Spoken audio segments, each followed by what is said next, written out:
Before beginning your next quilt project, take 30 minutes to brush up on basic quilting skills by creating a potholder. Fussy cutting, layering, stitching, and binding are shared techniques from the smallest of quilt projects, a potholder, to more traditional quilt sizes.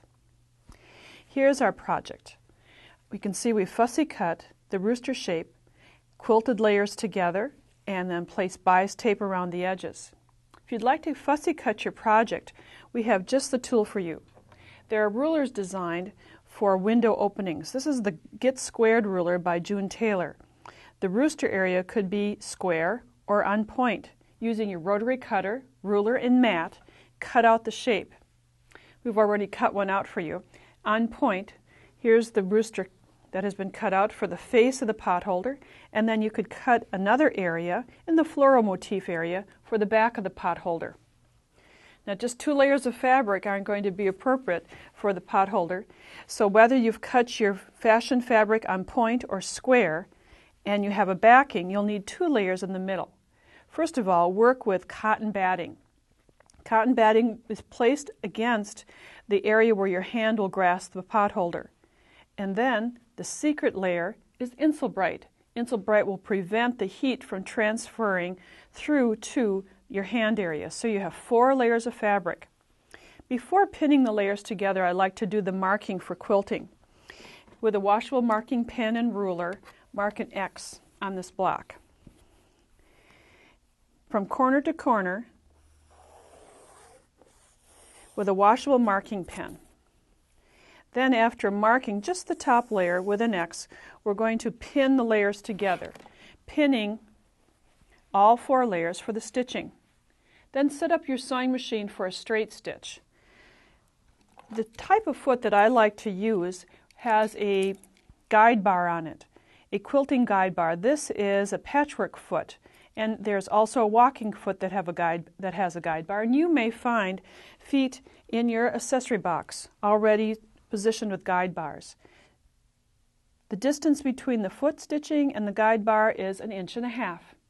Stitch along the first line, and then, as you can see, the subsequent lines follow the guide bar along the first stitching, so you have equidistant stitchings.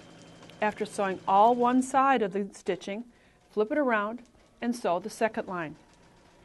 Here we have a potholder that has been completely stitched and squared, trimming off the little extra fabric that may have extended along the edge.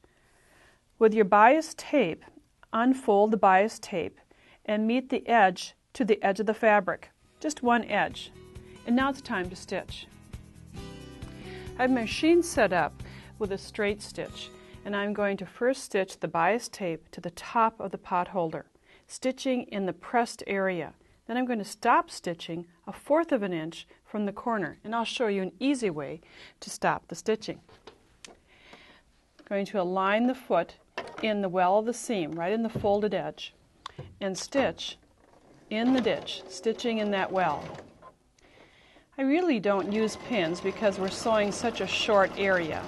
Now as I reach the corner, I'm simply going to fold the bias tape at a 45-degree angle and crease. The crease mark will tell me where exactly to stop the stitching. It will be 1/4 inch from that area. I've marked it with a pin. When you reach this area, stop, cut the threads. Then fold it at the 45-degree angle, fold it back on itself, and continue to do the stitching. Each corner will be sewn in the same manner. By sewing in the well of the seam, crease marking, and then stop stitching at the crease mark. Then fold again at the 45-degree angle and fold the bias tape back on itself. The traditional quilt binding technique. After you finish working through all corners, at the 4th corner, do not pivot, but extend the bias tape about 4 inches beyond the edge. Then wrap the bias tape around the unfinished edge, and it will nicely fold, creating very sharp corners.